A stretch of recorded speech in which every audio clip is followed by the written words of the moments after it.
ಕಣ್ಣು ಸರಿಯಾಗಿದ್ದೇ ಕ್ರಿಕೆಟ್ ಆಡೋದು ಕಷ್ಟ. ಅಂಥದ್ರಲ್ಲಿ ಅಂಧರು ಸಹ ವಿಶ್ವಕಪ್ನಲ್ಲಿ ಭಾಗವಹಿಸ್ತಾರೆ ಅಂದರೆ ಎಂಥವರಿಗೂ ಕ್ಷಣಕಾಲ ಆಶ್ಚರ್ಯವಾಗೋದು ಖಚಿತ. ಆದರೆ ಅಂಧರು ಕ್ರಿಕೆಟ್ ಆಡೋದಕ್ಕಿಂತ ಮುಂಚೆ ಅವರ ಸಮಸ್ಯೆಗಳೇನು, ಅಂಧರ ಕ್ರಿಕೆಟ್ ವಿನೋದ ವಿಶೇಷಗಳ ಬಗ್ಗೆ ಇಲ್ಲಿದೆ ನೋಡಿ.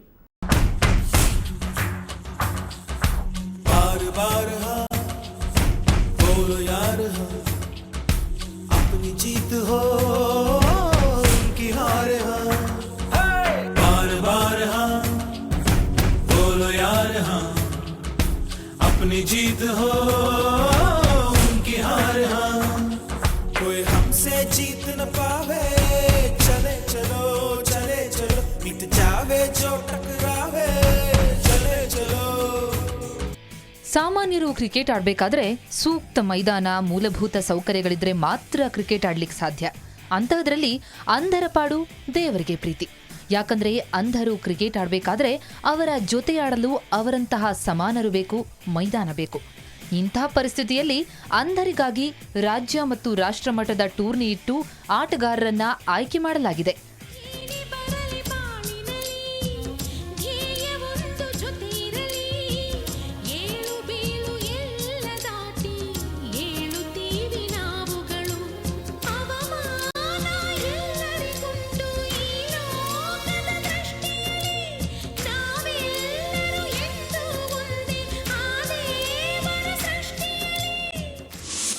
ಮತ್ತು ಇವ್ರಿಗೆ ಹೆಂಗೆ ಅಂದರೆ ಟ್ರೈನ್ ಅಪ್ ಮಾಡೋದು ಏನಂದರೆ, ಈಗ B1 ಟೋಟಲಿ ಬ್ಲೈಂಡ್ ಯಾವುದೇ ಒಂದು 40% ಆಫ್ ದಿ ಓವರ್ಸ್, ಈಗ 20 ಓವರ್ಸ್ ಏನಿದೆಯೋ 20 ಓವರ್ಸಲ್ಲಿ 8 overs compulsory totally blind bowl ಮಾಡಲೇಬೇಕು. ಯಾಕೆಂದರೆ ಅವರಿಗೆ ಆಪರ್ಚುನಿಟಿ ಕೊಡಬೇಕು ಅಂತ ಟೋಟಲಿ ಬ್ಲೈಂಡ್ ಮಾಡಲೇಬೇಕು. ಮತ್ತು B1 ಅವರು 1 ರನ್ನನ್ನು ಹೊಡೆದ್ರೆ ಟೀಮ್ಗೆ 2 ರನ್ನನ್ನು ಕೊಡೋಗುತ್ತೆ. ಯಾಕೆಂದರೆ B1ಗೆ ಆಪರ್ಚುನಿಟಿ ಕೊಡಬೇಕು. ಯಾಕೆಂದರೆ B2 B3 ಪಾರ್ಷಿಯಲಿ ಬ್ಲೈಂಡ್ ಇರೋದ್ರಿಂದ B1ಗೆ ತುಂಬ ಆಪರ್ಚುನಿಟಿ ಕೊಡ್ತಾ ಇದ್ದೀವಿ. ಅಂಧರ ಕ್ರಿಕೆಟ್ ಟೀಮ್ನಲ್ಲಿ ಕರ್ನಾಟಕದ ಪಾತ್ರ ಬಹುಮುಖ್ಯವಾಗಿ ನಾವು ಕಾಣಬಹುದು. ಕೋಚ್, ಕ್ಯಾಪ್ಟನ್ ಮತ್ತು ಪ್ರಮುಖ 3 ಆಟಗಾರರು ಕರ್ನಾಟಕದವರೇ ಅನ್ನೋದು ಗಮನಾರ್ಹ. ಸಿಡಿಲಬ್ಬರದ ಆಟಗಾರ, ಕಡಿಮೆ ಬಾಲ್ನಲ್ಲಿ ಶತಕ ದಾಖಲೆ ಹೊಂದಿರುವ ಪ್ರಕಾಶ್ ಜೈರಾಮಯ್ಯ ಕನ್ನಡಿಗರು. ನಾಯಕ ಶೇಖರ್ ನಾಯ್ಕ್ ಸಹ ಕರ್ನಾಟಕದವರೇ ಅನ್ನೋದು ಮತ್ತೊಂದು ವಿಶೇಷ.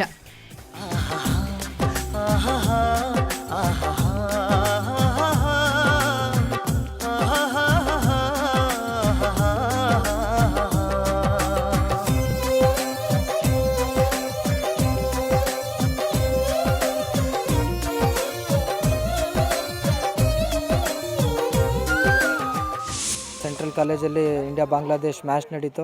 ಸೊ ಇದರಲ್ಲಿ ಒಂದು ವರ್ಲ್ಡ್ ರೆಕಾರ್ಡ್ ಕೂಡ ಆಯಿತು. ಅವರು ಫಸ್ಟ್ ಬ್ಯಾಟಿಂಗ್ ಮಾಡಿ 58 ರನ್ನಿಗೆ ಆಲ್ಔಟ್ ಆದರು. ಮತ್ತು ನಾವು ಕೇವಲ 11 ಬಾಲ್ಗಳಲ್ಲಿ 58 ರನ್ಗಳನ್ನು ಮಾಡಿದ್ವಿ. ಸೊ ಇದರಲ್ಲಿ ಪ್ರಕಾಶ್ ಬಂದ್ಬಿಟ್ಟು 8 ಬಾಲಿಗೆ 28 ರನ್ ಮಾಡಿದ್ರು. ಮತ್ತು ಅಜಯ್ ಕೂಡ ತುಂಬ ಚೆನ್ನಾಗಿ ಆಡಿದ್ರು. ಸೊ ಇದೊಂದು ವರ್ಲ್ಡ್ ರೆಕಾರ್ಡ್ ಆಯಿತು 11 ಬಾಲಲ್ಲಿ. ಪ್ರಾಕ್ಟೀಸ್ ಎಲ್ಲ ಬಂದ್ಬಿಟ್ಟು ಬನ್ನೇರ್ಘಟ್ಟ ರೋಡ್ AMBಯಲ್ಲಿ ಮಾಡಿದ್ವಿ. ಸದ್ದು ಮಾಡುವ ಪ್ಲಾಸ್ಟಿಕ್ ಬಾಲ್ ಇವರ ಮುಖ್ಯ ಅಸ್ತ್ರ. ಎಲ್ಲ ಆಟಗಾರರು ಈ ಚೆಂಡಿನ ಶಬ್ದದ ಮೇಲೆ ಬ್ಯಾಟಿಂಗ್, ಫೀಲ್ಡಿಂಗ್ ಮಾಡೋದು. ಯಾವ ದಿಕ್ಕಿನತ್ತ ಚೆಂಡು ಸದ್ದು ಮಾಡುತ್ತಾ ಸಾಗುತ್ತೋ ಆಗಲೇ ಅವರಿಗೆ ಚೆಂಡನ್ನ ಹಿಡಿಯಲು, ಹೊಡೆಯಲು ಸಾಧ್ಯವಾಗೋದು. ನಾವು ಎಲ್ಲಿ ನಿಂತಿದ್ದೇವೆ ಅನ್ನೋದು ಸಹ ಅಂಧರ ಮನಸ್ಸಿನಲ್ಲೇ ಒಂದು ಚಿತ್ರಣವಿರುತ್ತೆ. ಅದರಂತೆ ಅವರು ಗೇಮ್ ಪ್ಲಾನ್ ರೂಪಿಸಿ ಆಟವಾಡ್ತಾರೆ.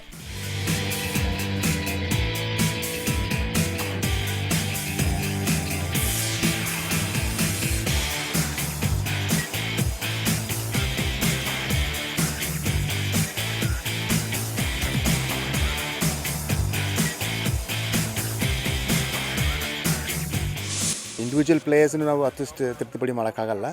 ಅವರೊಂದು ಪ್ಲೇಯಿಂಗ್ ಸ್ಟೈಲ್ ಬಂದಿರ್ತಾರೆ. ಆದರೆ ನಮ್ಮದು ಆಸ್ ಎ ಕೋಚ್ ಏನಂದರೆ ಗೇಮ್ ಪ್ಲ್ಯಾನನ್ನು ಮಾಡೋದು.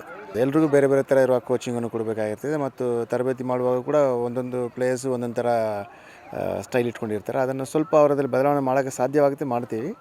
ಬಟ್ ಅದರ್ವೈಸ್ B1 ಪ್ಲೇಯರ್ಸ್ಗೂ ಸ್ವಲ್ಪ ಕಷ್ಟ ಆಗುತ್ತೆ ಕೋಚಿಂಗ್ ಮಾಡೋದಕ್ಕೆ. ಅವರಲ್ಲಿ ಸ್ವಲ್ಪ ಏನು ಮಾಡ್ಬೋದು ಅಂದರೆ ಆತ್ಮವಿಶ್ವಾಸವನ್ನು ಸ್ವಲ್ಪ ನಾವು ಜಾಸ್ತಿ ಮಾಡ್ಬೋದು. ಇಷ್ಟೆಲ್ಲ ಕಷ್ಟಪಟ್ಟು ಅಂಧರು ಕ್ರಿಕೆಟ್ ಆಡ್ತಾರೆ ಅಂದರೆ ಸ್ವಲ್ಪ ಆಶ್ಚರ್ಯವಾಗುತ್ತೆ. ಆದರೂ ಅವರ ಸಾಧನೆ ನೋಡಿ ಸಲಾಂ ಹೊಡೆಯಬೇಕು ಅನ್ಸುತ್ತೆ. ಸದೃಢರು ಕ್ರಿಕೆಟ್ ಆಡಲು ಪರದಾಡುವಾಗ ಅಂಧರು ತಮ್ಮ ಅಂಧತ್ವ ಮರೆತು ಸದೃಢರಿಗೆ ಸೆಡ್ಡು ಹೊಡೆಯುವಂತೆ ಆಡೋದು ಇತರರಿಗೆ ಸ್ಫೂರ್ತಿಯಾಗಿದೆ. ಉತ್ತಮ ಆಟದಿಂದ ಗಮನ ಸೆಳೆಯೋ ಅಂಧರ ಕ್ರಿಕೆಟ್ನ ನಿಯಮಗಳು ಅಷ್ಟೇ ವಿಚಿತ್ರ ಮತ್ತು ವಿಶಿಷ್ಟವಾಗಿರುತ್ತವೆ. ಉತ್ತಮ ಕ್ಷೇತ್ರ ರಕ್ಷಣೆ, ಅದ್ಭುತ ಆಟದಿಂದ ಗಮನ ಸೆಳೆಯೋ ಇವರ ಕೆಲ ಇಂಟ್ರೆಸ್ಟಿಂಗ್ ವಿಷಯಗಳು ಇಲ್ಲಿವೆ ನೋಡಿ.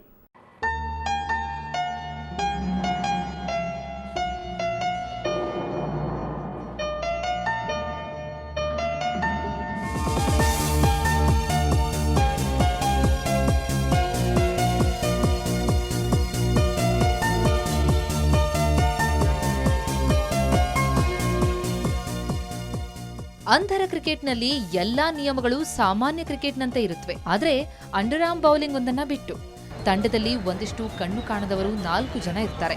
ಇವರನ್ನ B1 ಅಂತ ಕರೀತಾರೆ. 2 ಮೀಟರ್ ದೂರದವರೆಗೆ ಕಣ್ಣು ಕಾಣೋ 3 ಆಟಗಾರರು ಇರ್ತಾರೆ.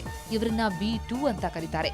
ಇನ್ನು ಅಲ್ಪ ಸ್ವಲ್ಪ ಕಣ್ಣು ಕಾಣುವ 4 ಜನರಿಗೆ ತಂಡದಲ್ಲಿ ಸ್ಥಾನ. ಇವರನ್ನ B3 ಅಂತ ಕರೀತಾರೆ. B1 1 ರನ್ ಗಳಿಸಿದರೆ ಮತ್ತೊಂದು ಹೆಚ್ಚಿಗೆ ರನ್ ಇಡ್ತಾರೆ. ಪೂರ್ಣ ಅಂಧರು ಕಡ್ಡಾಯವಾಗಿ 8 ಓವರ್ ಬೌಲಿಂಗ್ ಮಾಡಬೇಕು. ಪೂರ್ಣ ಅಂಧರ ಮಾರ್ಗದರ್ಶಕ ವಿಕೆಟ್ ಕೀಪರ್ ಅವರ ಮಾತಿನಂತೆ ಎಲ್ಲವೂ ನಡೆಯುತ್ತೆ.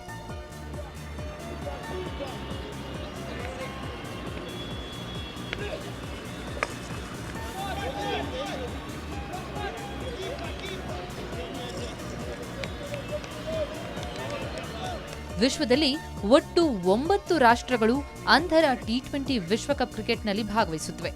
ಭಾರತ ಹೊರತುಪಡಿಸಿ ಇತರೆ ರಾಷ್ಟ್ರಗಳ ಆಟಗಾರರಿಗೆ ಉತ್ತಮ ನೌಕರಿ ಮತ್ತು ಬೋರ್ಡ್ನಿಂದ ವೇತನ ಕೂಡ ಸಿಗುತ್ತೆ. ತಂಡಗಳು ಕೂಡ ಬೋರ್ಡ್ನ ಅಧೀನದಲ್ಲಿ ಬರೋದ್ರಿಂದ ಆರ್ಥಿಕವಾಗಿ ಸದೃಢವಾಗಿವೆ. ಆದರೆ ಭಾರತದಲ್ಲಿ ಮಾತ್ರ ಅಂಧರ ತಂಡ BCCI ಅಡಿಯಲ್ಲಿ ಬರೋದಿಲ್ಲ. ಎಲ್ಲವೂ ಸಮರ್ಥನಂ ಅಂಗವಿಕಲರ ಸಂಸ್ಥೆಯೇ ನಿರ್ವಹಿಸುತ್ತೆ. ಆಟಗಾರರಿಗೆ ಗ್ರೌಂಡ್ಗಳನ್ನ ಹುಡುಕೊಂಡು ಹೋಗಿ ಆಟ ಆಡಲಿಕ್ಕೆ ಇನ್ನೂ ಕಷ್ಟ. ಆದ್ದರಿಂದ ಇವರಿಗೆ ಪ್ರಾಕ್ಟೀಸ್ ಮಾಡೋದು ಒಂದು ದೊಡ್ಡ ಕ್ವಶನ್ ಮಾರ್ಕು. ಸೊ ಈ ಒಂದು ನಾವು ಪಂದ್ಯಾವಳಿಗೆ ತರಬೇತಿ ಶಿಬಿರ ಏನೇನು ಹಮ್ಮಿಕೊಂಡಾಗ ಎಲ್ಲಿ ಮಾಡೋದು ಅನ್ನೋದೇ ಒಂದು ದೊಡ್ಡ ಸವಾಲಾಗಿ, ಆಮೇಲೆ IIM ಅವ್ರನ್ನ ಹೋಗಿ ನಾವು ರಿಕ್ವೆಸ್ಟ್ ಮಾಡಿಕೊಂಡಾಗ ಅವ್ರು ಕ್ರಿಕೆಟ್ ಗ್ರೌಂಡ್ ಕೊಟ್ಟಿದ್ದರಿಂದ ನಮಗೆ ನಮ್ಮ ಹುಡುಗರನ್ನೆಲ್ಲ ಅಲ್ಲಿ ಪ್ರಾಕ್ಟೀಸ್ ಮಾಡಿಸ್ಲಿಕ್ಕೆ ಸಾಧ್ಯ ಆಯಿತು ಅಂತ ಹೇಳೋಕ್ಕೆ ಇಷ್ಟಪಡ್ತೀನಿ. ಸರ್, ಸೆಲೆಕ್ಷನ್ ಮಾಡಲಿಕ್ಕೂ ಬಹಳ ಒಂದು ಚಾಲೆಂಜಸ್ ಇರ್ತದೆ. ಯಾಕಂದರೆ ಭಾರತ ಒಂದು ದೊಡ್ಡ ರಾಷ್ಟ್ರ, ಎಲ್ಲ ರಾಜ್ಯಗಳಲ್ಲೂ ಒಳ್ಳೆ ಆಟಗಾರರು ಇರ್ತಾರೆ. ಇನ್ನು ಕೋಚ್ಗೂ ಇಲ್ಲಿ ಅತ್ಯಂತ ಮಹತ್ವದ ಕೆಲಸ. 4 ಸಂಪೂರ್ಣ ಅಂಧರು, 4 ಅಲ್ಪ ಸ್ವಲ್ಪ ಕಾಣೋರು ಮತ್ತು 3 ತೀರಾ ವಿರಳ ಕಣ್ಣು ಕಾಣುವವರಿಗೆ ಅವರದೇ ರೀತಿಯಲ್ಲಿ ತಯಾರು ಮಾಡಬೇಕು. ಯಾವ ರೀತಿ ಬಾಲ್ ಹಿಡಿಬೇಕು, ಯಾವ ಸ್ಥಾನದಲ್ಲಿ ಫೀಲ್ಡ್ ಮಾಡಬೇಕು ಎಲ್ಲವನ್ನ ಕೋಚ್ ಹೇಳಬೇಕು. ಆಟಗಾರನಿಗೆ ತಿಳಿಯುವಂತೆ ಮತ್ತು ಬೇರೆ ಸಹ ಆಟಗಾರರಿಗೂ ಅವರ ನಡುವೆ ಆದಷ್ಟು ಕಮ್ಮಿ ಅಪಘಾತ ಆಗುವಂತೆ ಕೋಚ್ ನೋಡ್ಕೊಳ್ತಾರೆ. ಇದರಲ್ಲಿ we have 3 categories. One is B1. B1 is totally blind, B2 is partially blind and B3 is partially sighted. So in which ಅದರಲ್ಲಿ 3 ಜನ 4 B1 ಕಂಪಲ್ಸರಿ ಆಡಬೇಕಾಗತ್ತೆ, 3 B2 ಆಡಬೇಕಾಗತ್ತೆ ಮತ್ತು 4 B3 ಆಡಬೇಕಾಗತ್ತೆ. So the kind of ball that he uses is it's made of plastic molded ball which has got a bearings in it. So the bearings it makes a rattling noise. ಆ ಒಂದು ಶಬ್ದದಿಂದ ನಾಯ್ಸ್ನ ಕೇಳ್ಕೊಂಡು ಅವರು batting ಮಾಡೋದು. ಅವರು ಮತ್ತು bowling ಕೂಡ ಅದೇ ಥರ with the noise, layering the noise only they could able to get the orientation and then ಅದರಿಂದ ಆಡ್ತಾರೆ. ಅಂಧರ ಕ್ರಿಕೆಟ್ನಲ್ಲಿ ನಾಯಕತ್ವವು ಕೂಡ ಅಷ್ಟೇ ಕಷ್ಟದಿಂದ ಕೂಡಿರುತ್ತೆ. ಯಾಕಂದ್ರೆ ಬೇರೆ ಬೇರೆ ರಾಜ್ಯಗಳಿಂದ ಬಂದಿರುವಂತಹ ಹುಡುಗರೊಂದಿಗೆ ಗೇಮ್ ಪ್ಲಾನ್ ಮಾಡೋದು, ಪ್ರತಿ ಪಂದ್ಯಕ್ಕೂ ಮುನ್ನ ರಣತಂತ್ರ ರೂಪಿಸೋದು, ಪ್ರದರ್ಶನದ ಆಧಾರದ ಮೇಲೆ ತಂಡವನ್ನ ಆಡಿಸ್ತಾರೆ. ತತ್ಕ್ಷಣ ನಿರ್ಧಾರ ತೆಗೆದುಕೊಳ್ಳೋದು ನಾಯಕನ ಜವಾಬ್ದಾರಿಯಾಗಿರುತ್ತೆ. ಹಾಗಾಗಿ ಅಂಧರ ಕ್ರಿಕೆಟ್ ಸಾಮಾನ್ಯರ ಕ್ರಿಕೆಟ್ಗಿಂತ ಹೆಚ್ಚು ಸವಾಲಿನಿಂದ, ಕಷ್ಟದಿಂದ ಕೂಡಿರುತ್ತೆ.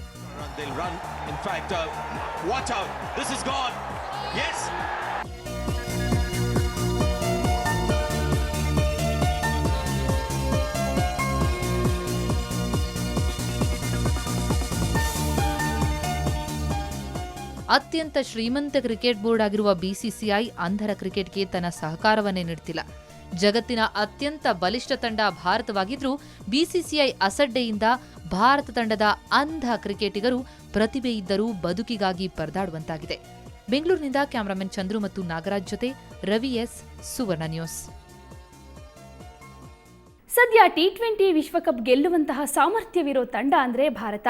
ಬೇರೆ ತಂಡಗಳಿಗಿಂತ ಬಲಾಢ್ಯವಾಗಿರುವ ತಂಡ ಆರ್ಥಿಕವಾಗಿ ಹಿನ್ನಡೆಯನ್ನ ಅನುಭವಿಸುತ್ತಿದೆ.